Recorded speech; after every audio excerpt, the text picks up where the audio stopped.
Okay, on June's second day here, when I went to put the halter on her, we had a little bit of an error on my part that caused her to panic a little bit.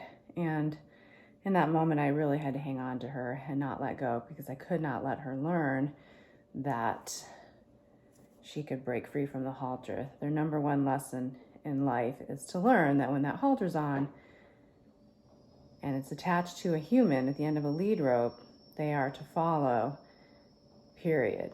No discussion. So the problem was, when you're putting on a halter with babies, you need to be calm, you need to be smooth, and you need to be quick. I was missing two of those elements. It was not smooth, and because it wasn't smooth, it was not quick.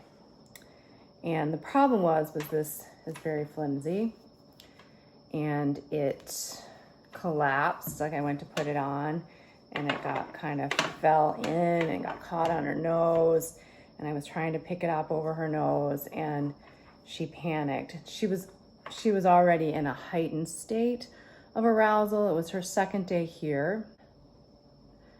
The day before, had her very first ever trailer ride, taken away from the only home she's ever known, taken away from the presence of her mother.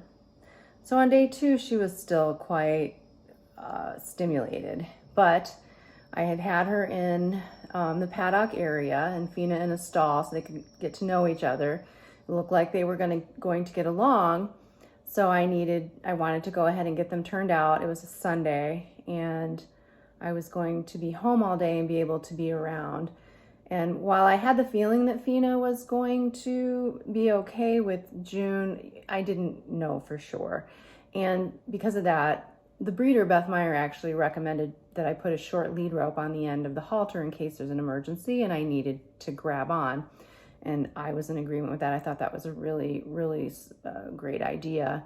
So I was getting ready to turn them out together, and then that was where we ran into issues. So I've decided I need to fortify this nose piece, so when I go to put it on, it doesn't collapse, that it stays kind of stiff, but I still want it to be, I want it to be firm but still soft. So what I'm going to do is I'm going to fortify this. I've got some wool from an old pillow, duct tape, and then vet wrap. Okay, so I am going to go ahead and get this little setup going so that the next time I go to put the halter on June, I can do it smoothly, calmly, but quickly. So I've got two pieces, and in the center of it, I am going to stick on some padding. This is going to make this firmer, but yet still soft. This might be too much. You don't really need a lot, just a little. I'm going to pull some off. So if anybody ever wants to pad your halter, this is a great way to do it. I used to do cribbing collars like this too. I had a horse once. I only ever had one cribber. But anyway, I did this with his cribbing collar just to make it more comfortable for him. And the vet wrap would always wear off, so I just kept adding more vet wrap. All right, so I want the padding to be on the inside, so I've got this on the top. I'm gonna try to get this centered, and I'm gonna press this down. I want it to be straight. Fold that over. There. And again. All right, so there, I have a padded piece. Got wool in there, but this will be something firmer so that when I go to lift it up over her head, I can grab this. I'll have this piece, you go around the neck, and then you can grab this piece, place it over the nose, grab that piece, put your two together.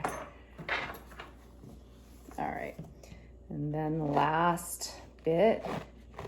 And this just firms up the tape and kind of helps hold it in place. And then as it gets dirty,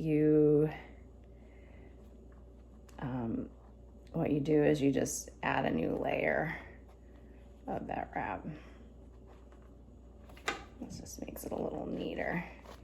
You can really tighten it on there. That wrap is the best invention ever. On top.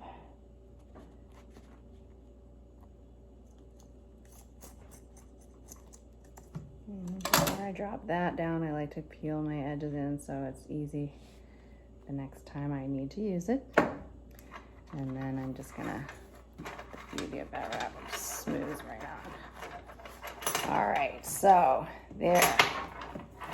And that is how I fortified her halter so that it will sit. It will be easier to slip up on over her nose, and I won't have the same issue that I did on day 2, hopefully.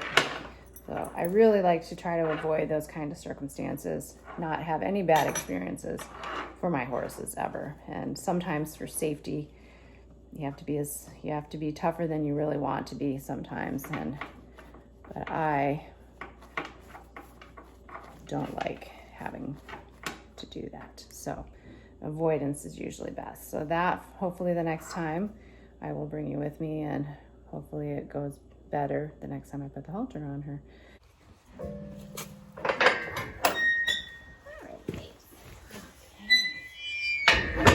No.